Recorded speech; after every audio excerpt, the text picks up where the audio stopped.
Welcome to Encouraging Missions with Pastor and Missionary Phil Winfield. Pastor Phil has a simple passion with a clear purpose, inspiring churches, encouraging missionaries, and strengthening the body of Christ.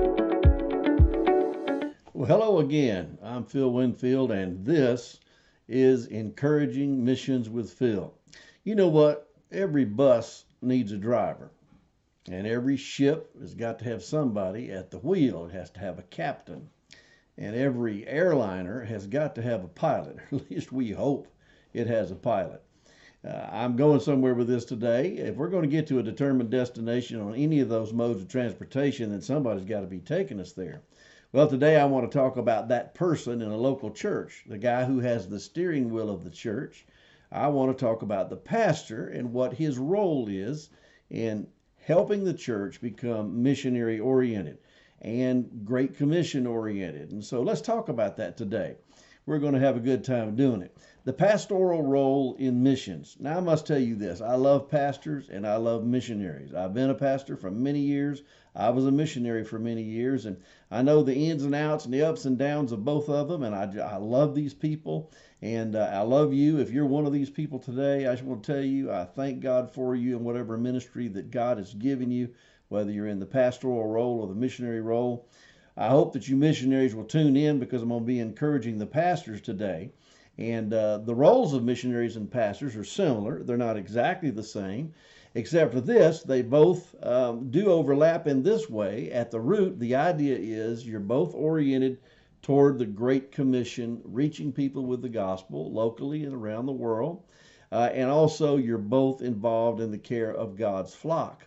But the pastor of a New Testament church has a tremendous influence in his own church, especially over things like the mission statement and the vision of the church. Many others may have input, but it's the pastor who will do more to set the direction of the church, the tone of the church, and the atmosphere of the church than any other person. However goes the pastor, and whatever are the values and whatever are the passions of the pastor, sooner or later they show up in the church. If he is in tune with the Holy Spirit, then his influence in the church will be great. Let me show you about that influence. If he is discipleship oriented, then he's going to be the one setting the stage for it. If he is the person that is really interested in the children's ministry and the student ministry of the church, then he is going to plan for it and he's going to put it in the budget. If he is church fellowship oriented, then his personality and his preaching are going to promote real great fellowship in the church. But the truth is that we're talking about missions. So balancing local and foreign evangelism and disciple making is going to be determined by the pulpit ministry of the pastor. You say you keep mentioning the pulpit.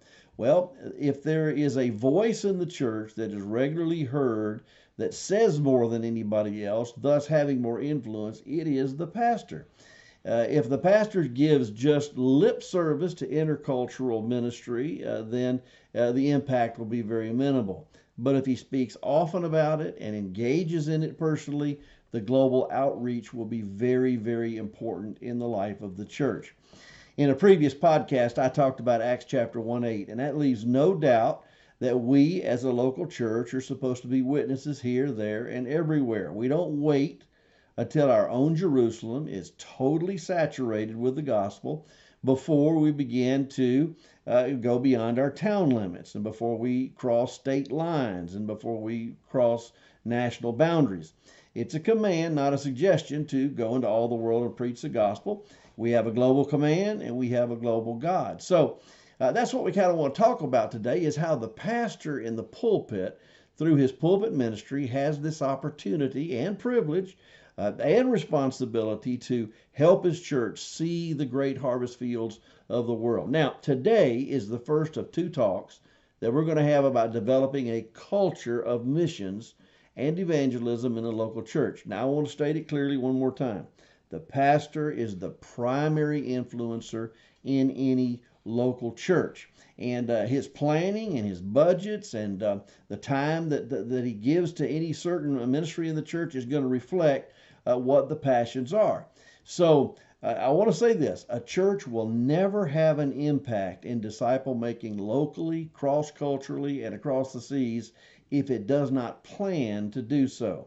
And the one that directs the planning is the pastor. Again, pastor, you're it. So, what are some ways that a pastor can become missionally focused, and how can he lead his own church to think about the Great Commission, to think not just across the street, but also across the seas? There's two major categories of what I want to talk about today. One has to do with the pastor personally, one has to do with the ministry that he has. And the first thing I want to talk about is this for the pastor himself. The first thing you need to do is renew your own commitment to the Great Commission. Now, don't let that be an offense to you. I'm just saying, just stop, take time, and look at your own personal life. Are you a witness personally? Is evangelism, does it figure in your weekly, monthly, yearly ministry? Are you planning for it? Are you thinking about it? Here's some ways to renew your own commitment to the Great Commission. When I say Great Commission, we know what I'm talking about. Acts 1:8, Jerusalem, Judea, Samaria, the uttermost parts of the earth. Matthew 28:19 and 20, go and make disciples of all nations. Mark 16:15, go and preach in all nations. Luke and John both say the same thing. So what I want to say is, first of all, get along with your Bible, review the Gospels and the book of Acts, review them, and if you have to get a new Bible and just start underlining everywhere that reaching out. Jesus said once when the people wanted him to stay in a certain location after he had done a lot of miracles, he said, "No, I've got to go and preach in other towns also." There was always somewhere else to go. They had to get the gospel to other places, and he even said that for that reason he had come. So get along with your Bible and just underline in the Bible, Old Testament, New Testament. The Psalms are full of missionary Psalms. There are just many, many of them in there. And you can just read them, and it just begins to stir your heart. And then here's the second thing, Pastor. Read some good missionary biographies. Read old ones. Read the old standbys about Hudson Taylor and William Carey and many others. But read some new ones as well. I read a book not too long ago that was of the old category that's called The Greatest Century in Missions. And it's an old faithful to stand by, talking about the 1800s, early 1900s, the 100-year period when overseas missions exploded, both from Europe and then later from the United States. The stories are just amazing. Then I got into this century that we live in, or the late 20th century, early 21st century. But I tell you, I'm reading some books now. I got one right here that I'll just hold up and show you.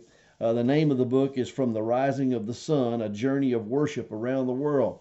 It's the story of two guys from Canada who decided they were going to go to the rising of the sun, and according to a psalm that they read, and they were just going to visit some churches that are worshiping God and how they worship them around the world. Boy, my heart has been stirred all over again for reaching people around the world, because God is doing great works everywhere. And read about them. It will encourage your heart, Pastor. Read good biographies. And then this is a big one. I want to just put this one out there for you. Go and visit a missionary. Just plan it. You say, well, life is so busy and I've got my family in the church. There's so many ministries here at the church. I understand all that. I've been there. I've used those excuses myself. But I want to encourage you to go visit a missionary. Hopefully a missionary that your church supports. And let your eye affect your heart. I'm talking about a very important phrase there, because it comes right out of Lamentations chapter 3. Jeremiah he is telling of the devastation of Jerusalem in that chapter, of what he saw. And of course, the book of Lamentations is all about his broken heart and weeping over the devastation of Jerusalem when Nebuchadnezzar came in and destroyed that place. And he said this in chapter 3, verse 48. Let me just read it. This is Old English. It's the King James Version. I usually don't read that on a regular basis, but boy, just the majesty and the way it says this is just amazing. Let me read it to you. It says, "Mine eye runneth down with rivers of water for the destruction of the daughter of my people. Mine eye trickleth down and ceaseth not without any intermission, till the Lord look down and behold from heaven." Now here's the key verse. "Mine eye affecteth mine heart, because of all of the daughters of my city. My eye affects my heart. What I see moves me. And this is why I'm saying, Pastor, you need to take a missionary trip. And the first one you go on, you don't need to take 20 people with you, 10 people with you. You need to go yourself, maybe you and your wife or one other person. Go to a mission field and let them show you what they do, what's going on. Recently, I sat down with a really good pastor here in the area, and he has faithfully supported missionaries in a rather large church. He's done it for years and years. Has been there for around 35 years as the senior pastor. And as he's coming now to the end of his time and being the senior pastor and going to be transitioning in a few years, he decided that he was going to just take up one of the missionaries on one of the invitations that they had given him. And they'd asked him many times, so he decided to go. And what he saw in that place simply blew him away. He was in a location of tremendous poverty, yet in the midst of the poverty, there was a thriving church, one that in spite of their poverty had grown and had learned to give so that they could give to missionaries out of their own congregation to go and start multiple new churches. His heart was moved. He decided he needed, when he came back, he said, well, that's something I need to change. I need to go visit all my missionaries before my time is up. And so he began to do that. After the third one, he came back and he announced to his congregation that he wished he had done it many years ago. If he had, he'd have built fewer buildings, fewer gymnasiums and coffee shops, and would have dedicated far more to sending and supporting missionaries out of their ministry. You know why? Because his heart was affected by what his eyes saw. Missionaries' pictures are great. Films, videos, those are great. They can stir us. There's nothing like being on site and seeing it for yourself. The smells, the noise, the atmosphere and activity, all of that has something to do with it. So I'm just saying, first of all, the pastor in the church, you've got to review your own commitment to the Great Commission and just do some of these things. And it will make just a tremendous difference. There's much more I could say, but let me go on to the second thing I want to talk about today. This is about how the pastor in the pulpit can affect the people in the church and help them become more missionary aware, more world aware, more globally engaged and thinking about it. So the second thing is make missions ever present in your ministry, pastor. You've got the steering wheel of the church, you've got the pulpit, so make missions ever present in your ministry. Now, that doesn't mean just have a missionary display and picture all the missionaries and put a letter up there whenever those letters come in, or emails that you run off and hang up there. Very few people ever look at those. If it was digital, it would be better because people are drawn to those kind of things. But I'm not talking about that, and I won't even go so far as to say this. Mission conferences in your church are very good, and I'm not going to give any time to that today, but I think every church ought to have an old-fashioned mission conference, an emphasis, whether it's a whole week or a weekend or maybe just 2 days out of a week or maybe just a Sunday. There ought to be a time when it's all about missions and you have missionaries in. But having said all of that, conferences are good, but they can make missions an issue of a weekend that actually makes people rejoice in it, but turn it off until the same time, same station next year. These are things, folks, that I'm talking about. Pastor, I'm talking to you. These are things that only the pastor can do. So you have to make plans. So here we go. Make missions ever present in your ministry. Here's some ideas for you. These are not fail-proof. They're not perfect. They are tried and true. But I want to give you some. The first thing is, let missions show up in your preaching. From time to time or regularly, preach on the Great Commission itself. Be a missionary in the pulpit. Talk about missions and talk about how the Bible talks about it, and it's a command that we have. So preach on the Great Commission. But not just that.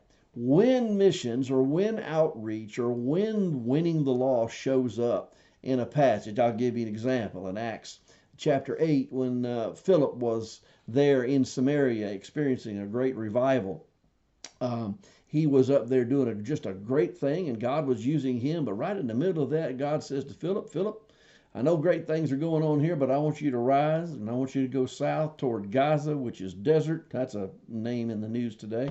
I want you to go down there, and I want you, and then you just go.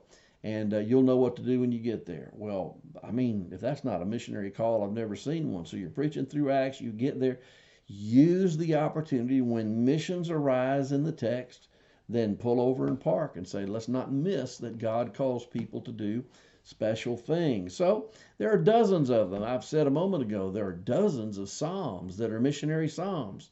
You know, let the nations be glad, Psalm 67, and then let all the islands rejoice. And it goes on and on. Many, many Psalms talk about missions. And then again, I'm going to come back to it. So you're going to let missions show up in your preaching, and then take mission trips personally, regularly. Not one and done. Take mission trips. Go and help. Perhaps you can go and teach in a seminary somewhere in the world, or perhaps you can go and just help on a missionary field. Or, I mean, don't forget, just your showing up and giving affirmation to your missionary by your presence there makes all the difference. Maybe you can't go every year or every other year, but do so regularly. It keeps your heart warm, keeps your eyes open, and again, your eye affects your heart. Here's something. Receive missionaries in your church and in your pulpit. Receive missionaries in your church and in your pulpit. I know there's always a fight for the pulpit. I know if you're a church of any size, you've got associate pastors and assistants that they would probably like a turn at preaching. That's good. Give them a turn. But I just want to encourage you to receive missionaries at the church. Why should I say that? Because I want to tell you that there is no one that has an influence for missions more than missionaries in your church. When people meet them, find out they're real people, that they're not super saints, they don't float 6 inches off the ground, they have heartaches and heartbreaks like everybody else, yet God is using them. It makes them real people. It makes them tangible. So have them in your church. Have them in your pulpit. Listen to them. Let them report. Make it a congregational thing. Don't let them report to a little group of 12 women on Tuesday morning. Let them be at the congregation where young adults and teenagers and the middle-agers and just everyone can hear them, because everyone can be affected by it. So receive missionaries. Then here's another thing I want to encourage you, Pastor, and this is what you can do. We're talking about things pastors can do to create an atmosphere of missions. Encourage your congregation to host missionaries in their homes. To host missionaries in their homes. Some of the greatest stories I ever heard have been told me by other missionaries as they stayed with me, or as I met with them, or over a dinner. Just listening to them, it's so exciting. And then, of course, sometimes their hearts are broken and they need somebody to talk to. So host missionaries in your home. And once again, I want to tell you, the greatest missionary recruiters in the world are missionaries themselves. Here's something you can do, Pastor. You can do in your church services, do a missionary minute video from time to time in the church service. Just write your missionaries or call them. And, there's the WhatsApp thing. You can call any missionary in the world pretty easily and say, hey, Susie, you and Bill, I want you guys to do a 1-minute video. It can be in your car going down the road, or from your living room, or at the back of a church service. Give us an update. Give us something live that's going on. 1 minute. And then just, as in your church service, just take a minute there once a month, once every 2 months, and just say, hey guys, we got a missionary minute. Listen to this from our missionaries in Zimbabwe, and let them talk to the people. And then here's something else that you can do. Do a live chat in the service, if appropriate, when appropriate. Now I know the timing is difficult and you got to keep it to a time limit, but do a live chat. Zoom, WhatsApp, Teams, and technologies like that. They make it a reality. I did not have this opportunity when I was a missionary living in Peru. It just didn't exist. But boy, oh boy, it did exist later. And boy, we had some of our greatest times doing things like this. Here's something else I want to say to you, and that is get rid of the missions committee. What? Horrors? Not really. I don't really mean that. What I mean is, don't let the missions committee be the only point of contact, the only group engaged with the missionaries. Don't let the mission committee be the ones doing all the praying for them. Don't let the mission committee be the only ones that are writing for anniversaries and birthdays and finding out what's going or getting their letters. just don't get rid of the committee. But what I mean is don't let them be the only ones. There does need to be that group of people that are dedicated to administration and logistics, seeing to it that their needs are met and that they're well received when they return home. But everybody in the church needs to be informed. In a sense, everybody needs to be on the missions committee. And the reason is I gave a podcast a few weeks ago called Missions is a We Thing.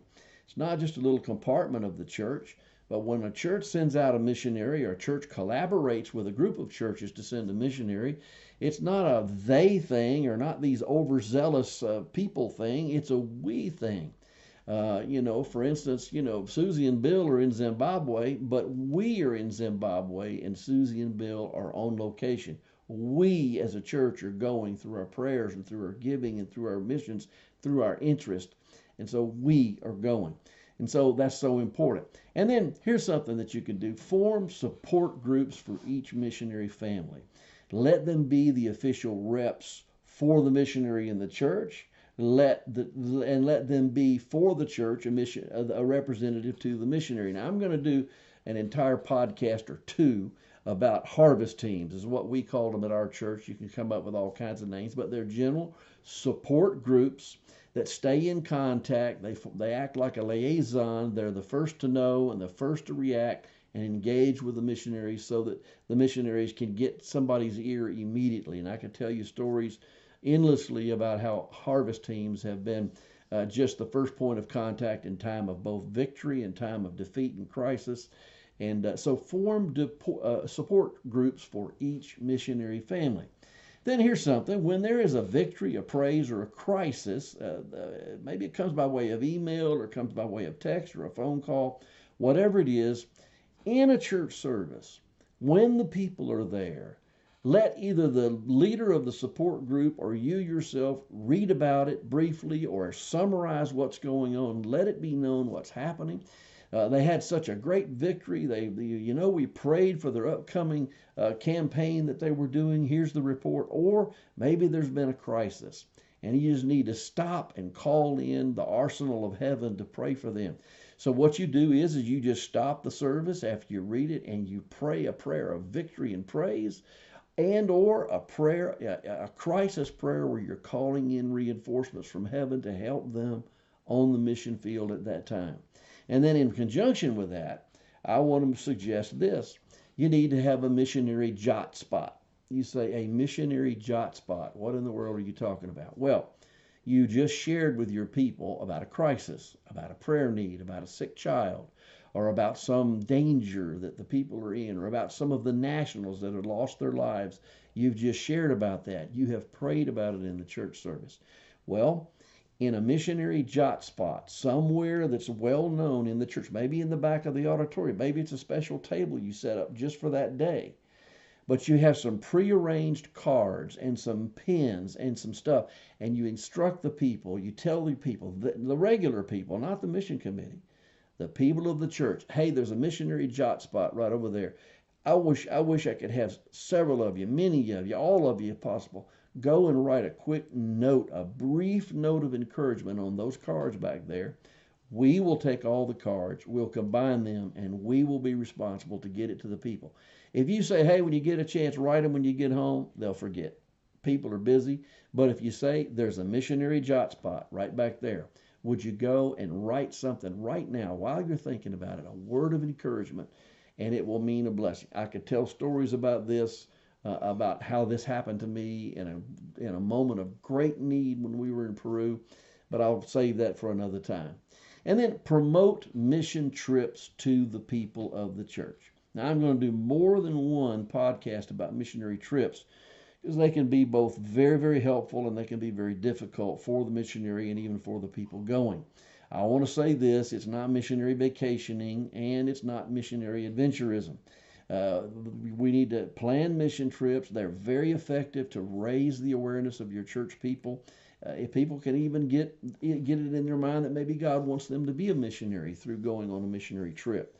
But go when needed, go where needed, and go in conjunction with the ongoing work of a missionary. Again, I will talk about this much, much more in the future. So these are some of the thoughts. Pastor, I just want to say this one more time. You have the steering wheel of the church because you have the pulpit. You're the voice.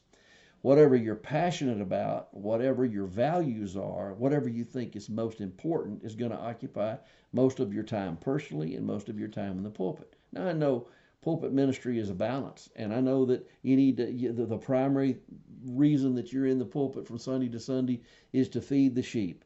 And it is true that healthy sheep do reproduce.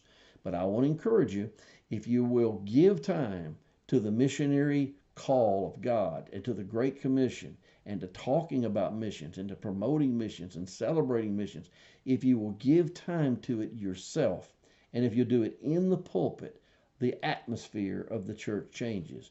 We become a missionary church, not just a self-centered, homegrown, ingrown church. And I just want to encourage you, Pastor, you're the guy. You're it. I said that just a moment ago. Tag, you're it. And this is all about what you can do. Well, God bless you, pastors. God bless you, missionaries. God bless any of you that are listening to me today. There's a whole lot more could be said about this, and I will say more in the future. Thank you once again for joining me on Encouraging Missions with Phil. Hit that subscribe button down and also check us out at globalmissionsupportpartners.org. If you would like me to come and challenge your church or preach or visit with your missions committees or anything like that, just let me know. You can go again and you can reach me through a email there at globalmissionssupport.org. God bless you. Hopefully next time that we meet, we're going to have an interview with a missionary who has been in Thailand for many, many years. And we look forward to doing that. Well, until next time, God bless and be encouraged because God is doing great things around the world. Thank you for joining us. Be sure to subscribe to this podcast.